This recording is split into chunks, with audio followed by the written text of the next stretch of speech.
کسی نے سوال کیا اگر ہم اللہ کے سامنے کسی انسان کے لیے روئیں تو وہ ناراض تو نہیں ہوتا نا؟ تو بالکل بھی نہیں، اللہ ناراض نہیں ہوتا، وہ تو بہت خوش ہوتا ہے کہ اس کا بندہ اس کے سامنے بیٹھا اس سے فریاد کر رہا ہے، رو رہا ہے، گڑ گڑا رہا ہے، چاہے مطلب کوئی بھی ہو۔ اگر مطلب نہ ہوتا جہاں میں تو کون جاتا خدا کی پناہ میں؟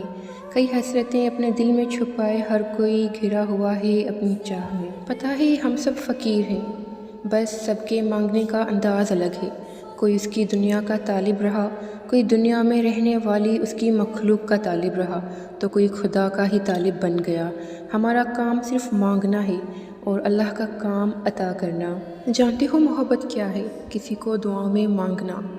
جب حدیث میں آ چکا ہے کہ نمک بھی اللہ سے مانگو، تو کیا تم اپنی محبت اللہ سے نہیں مانگ سکتے؟ تمہیں جو مانگنا ہے تم اپنی دعاؤں میں مانگو۔ اللہ فرماتا ہے کہ مجھ سے مانگو، میں تمہاری دعا قبول کروں گا۔ اللہ فرماتا ہے کہ میں تمہارے قریب ہوں اور دعا سننے والا ہوں۔ جب اللہ نے قرآن پاک میں فرمایا ہے کہ دعا پہاڑوں کو بھی ان کی جگہ سے سرکا سکتی ہے، تو پھر تمہیں کون سی چیز شک میں مبتلا کر رہی ہے؟ تمہیں جو چاہیے اللہ سے کہو، تمہیں جو چاہیے اللہ سے مانگو، اللہ کو بتاؤ اپنے دل کی مراد، بے شک اللہ قبول کرنے والا ہے۔ اللہ فرماتا ہے کہ ہم بے چین دلوں کو سکون عطا کرتے ہیں۔ آپ کے بے چین دل کو بھی سکون مل جائے گا، آپ کے تڑپتے ہوئے دنوں میں بھی خوشیوں کی راحتیں ضرور آئیں گی، آپ کی روتی ہوئی آنکھیں پھر سے ٹھنڈی کی جائیں گی۔ رات کا آخری پہر تھا، اس لڑکی نے اسے بھلانے کے ارادے سے وضو کیا، 2 رکعت نماز ادا کی، دعا کے لیے ہاتھ اٹھاتے ہوئے زبان سے پھر سے نکلا، یا اللہ ہمیں ملا دے۔ اللہ تعالیٰ جن لوگوں کو ہماری زندگی میں لاتا ہے اور ہمارے دلوں میں ان کے لیے محبت ڈالتا ہے، وہی ہنساتا ہے، وہی رلاتا ہے، وہی مردہ کیے ہوئے دلوں کو پھر سے زندہ کرتا ہے، اور وہی ان لوگوں کو پھر ہماری زندگی سے لے بھی جاتا ہے۔ دل اللہ کے ہاتھ میں ہوتے ہیں، وہی ان کو الٹاتا اور پلٹتا رہتا ہے۔ جب اللہ ہمیں اسی چیز سے آزماتا ہے جسے کھونے کا ہم سوچ بھی نہیں سکتے، تب وہ اپنی مدد بھی ان ذریعوں سے بھیجتا ہے جو ہمارے علم میں بھی نہیں ہوتے۔ جب ہم توکل کرتے ہیں اللہ پر اور سچے دل سے مانگتے ہیں تو اللہ بھی ہمارے لیے غیب سے راستے بنا دیتا ہے۔ حاصل لا حاصل کچھ بھی نہیں ہوتا، بس بات صرف اس کے ایک حکم کی ہے۔ اس نے انتظار کی گھڑی تمہاری بہتری کے لیے ہی بنائی ہے۔ اللہ تمہارا دل نہیں بدل رہا کیونکہ وہ تمہاری دعاؤں کو قبول کرنا چاہتا ہے۔ اللہ نواز دے گا تمہیں ہر اس چیز سے جس کے لیے تمہارا دل ترستا ہے، جس کے لیے تم رات بھر سو نہیں پاتے، جس کے لیے دل میں بے سکونی ہے، جس کے لیے سجدوں میں بے چین ہو، جس کے لیے تم روتے ہو۔ تم اس پر اتنا یقین رکھو تو وہ تمہیں کیسے مایوس لوٹائے گا؟ یقین رکھو اللہ تمہاری دعاؤں کو ضرور قبول کرے گا۔ وہ لڑکی کہہ رہی تھی میں اسے کھونے سے ہمیشہ ڈرتی تھی، ہر بات پر اسے کہتی وعدہ کرو تم مجھ سے کہ مجھے چھوڑ کر تو نہیں جاؤ گے۔ مجھے لگتا تھا میرا سارا سکون اسی کے پاس ہے، صرف اسی کی ذات میں ہی میری تکمیل ہے، اس کے سوا مجھے کسی اور کی ضرورت نہیں۔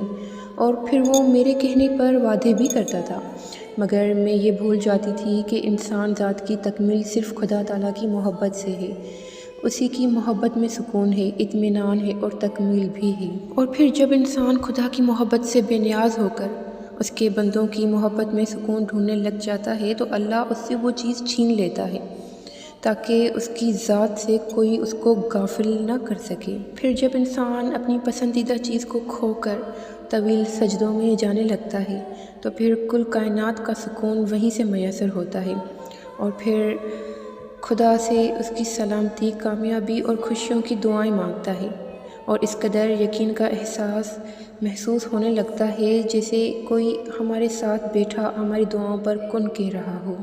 اچھا سنو، ٹوٹ گئے ہو تو کیا ہوا، محبت میں ہار گئے ہو تو کیا ہوا، گناہ کر بیٹھے ہو تو کیا ہوا، توبہ سے کتنے برس غافل ہو تو کیا ہوا، خدا کو بھول گئے تھے تو کیا ہوا، اب تو یاد آ گیا نا، اب تو اس کی حدیث سمجھ آ گئی نا، اب تو تمام گناہوں پر شرمندہ ہونا۔ یہی اس کی محبت ہے، یہی اس کا کرم ہے۔ جب اللہ کسی کو اپنی طرف لانا چاہتا ہے تو پہلے اسے گراتا ہے، پھر اسے اس کے عیبوں سے روشناس کرواتا ہے، اور توبہ کی توفیق تو تب تک نہیں ملتی جب تک اللہ نے معاف نہ کرنا ہو۔ صدیوں کے بعد یا پھر لمحوں کے بعد جب بھی تمہیں خدا کا خیال آئے تو اس کی طرف دوڑے چلے جاؤ۔ وہ بڑا غفور ہے، بڑا رحیم ہے، غصہ نہیں ہوتا۔ وہ تو پیار کرتا ہے، اپنے بندوں سے محبت کرتا ہے۔ جس نے تمہیں پیدا کیا ہے وہی تمہارے اس ٹوٹے ہوئے وجود کو دوبارہ سے بنا کر کھڑا کر دے گا، ان تمام لوگوں کے سامنے جنہوں نے تمہیں ریزہ ریزہ کر دیا تھا۔ پھر تم ناز کرو گے اپنے ٹوٹنے پر۔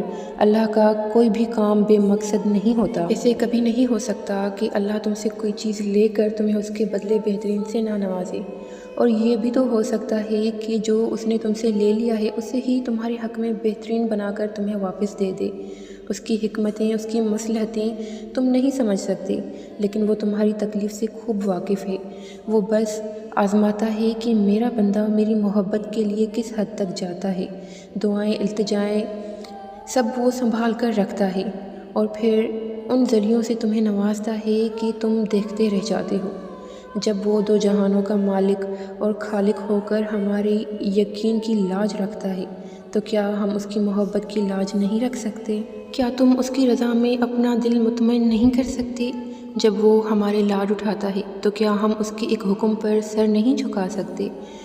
اس جیسی محبت تو کوئی کر ہی نہیں سکتا ہم سے، مگر ہاں ہم اس کی چاہت کا احترام تو کر سکتے ہیں نا، اسے محبت کرنے کی کوشش تو کر سکتے ہیں۔ تو پھر کیوں نہ اب اس کے حکم کا انتظار کیا جائے اور اب اس سے محبت کی جائے جس کی محبت قربان ہے ہم پہ۔ تو کیا ہوا اگر وہ ایک پھول نہ مل سکا؟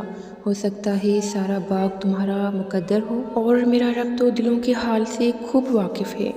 ایک بار اللہ پر سب کچھ چھوڑ کر تو دیکھو، اللہ کی رضا میں راضی ہو کر تو دیکھو، کیا پتہ اللہ کی بھی وہی رضا ہو جو تمہاری رضا ہے۔ بس یہ صبر کا سفر تمہیں اپنی منزل تک لے جا رہا ہو۔ تھوڑا سفر کٹھن ہے، مشکل ہے، لیکن یقین رکھو اللہ تمہارے ساتھ ہے۔